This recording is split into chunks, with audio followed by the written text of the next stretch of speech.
Apparently I like work.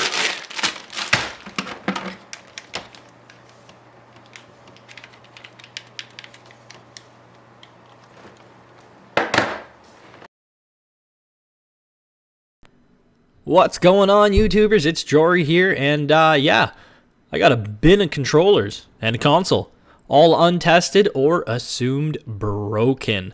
You can't really see them yet, but this one is going to be all the NES controllers that came in this bin. I didn't want to mess with the PS3, PS4 controllers, Xbox One controllers yet, just because they're a different beast and they require more work. The NES controllers, I bet most of them probably work and just need a really good clean, and the ones that don't work, honestly, a clean will probably fix it, or worst case scenario, they tend to get broken wires because people wrap the cords really tight around the controllers, and you should not do that.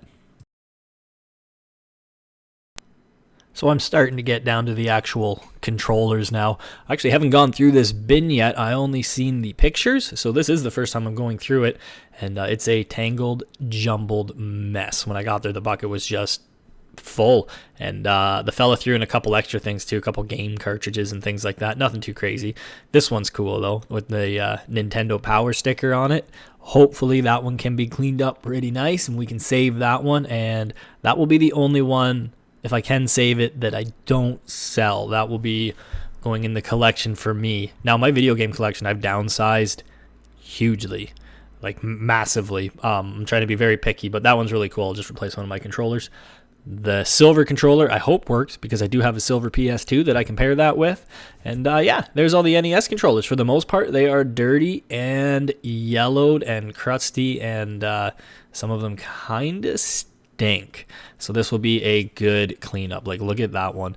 Now we're going to take them apart, going to clean them, going to clean the circuit boards, and then they are going to get retrobrited, and I'm going to use Salon Care 40 for that.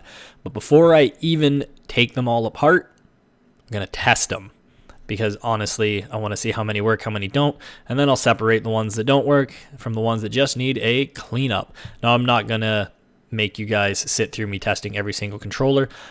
What you see in front of you is a Retron 5.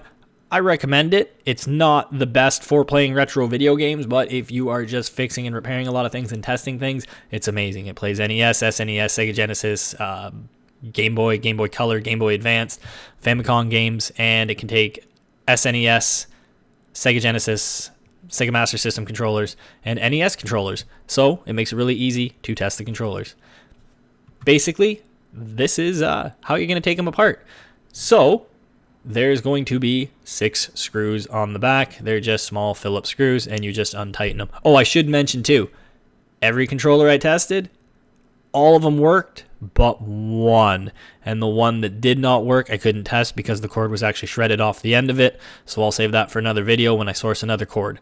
But every single one worked. All the buttons were responsive. They're all just dirty, grimy, and gross. So yeah, first off, you take the screws out, as you see here.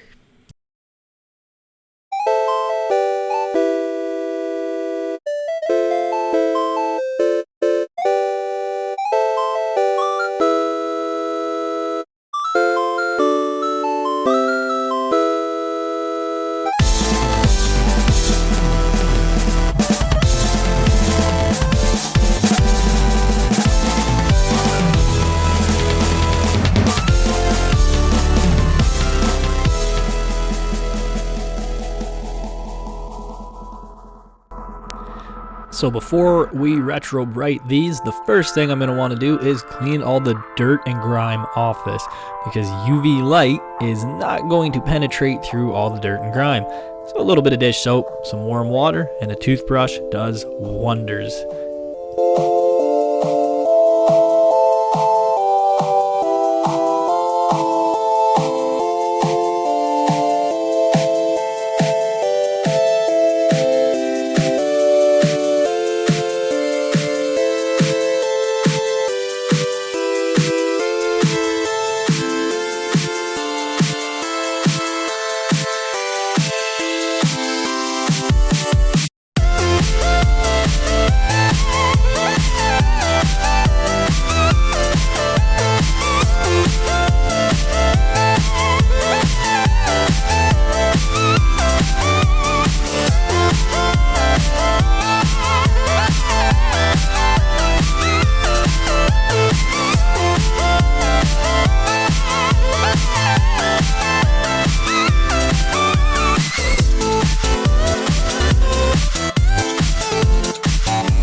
now that the plastic casings and all the buttons and rubbers are cleaned up, it's time to do the circuit board, and you see how gross that is?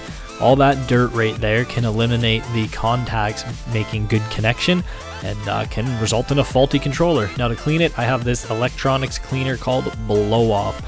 No idea where you can buy it from now. I was at a outlet store and they just had a bunch of them on sale, so I grabbed a couple cans. They do work really well though. You spray it on, it's a non-conductive foamy cleaner, and then you give it a bit of a scrub and a wipe off, and the difference is quite amazing.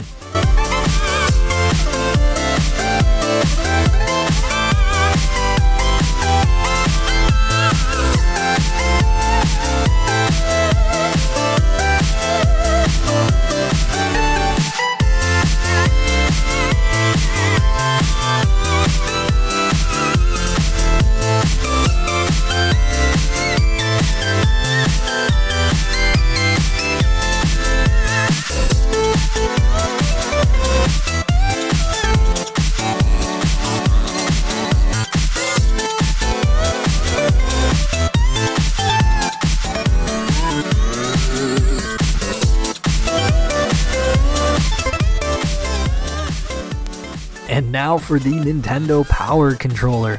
I'm going to use a little bit of Chemical Guys citrus cleaner. It's an automotive cleaner. I have it diluted down with water. Basically, I'm going to spray a cloth and then wipe the controller because I don't want to soak the sticker and risk the sticker coming up. And I'm going to just kind of keep slowly rubbing it, and thank goodness the top of the sticker is a little bit glossy. So I'm going to wipe that down as you see and hope for some good results.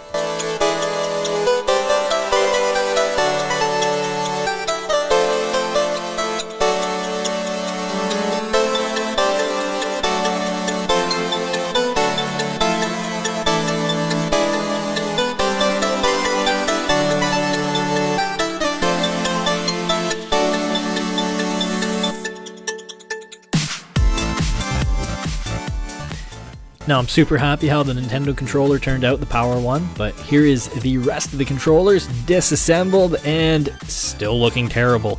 They have been cleaned and scrubbed down, but as you can see, the plastic has yellowed. The solution? Salon Care 40. I have seen many different ways to Retrobrite, as they call it, yellowed plastics. I've seen just hydrogen peroxide used. I've seen hydrogen peroxide in a water mix where it's boiled and no UV light is added. I've seen people make their own concoctions.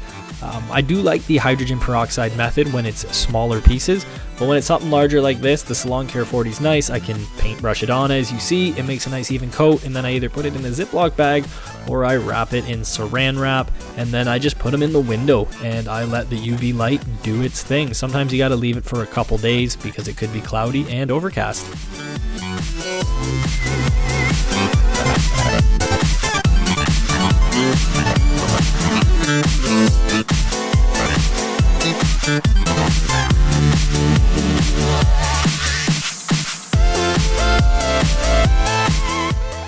And here's the end result of the controllers sitting in a windowsill for a few days. They are no longer yellowed. They're a little scratched, but that's about it. Now reassembly, which is the same as disassembly. A couple screws and a cord, and we throw them all back together and test them.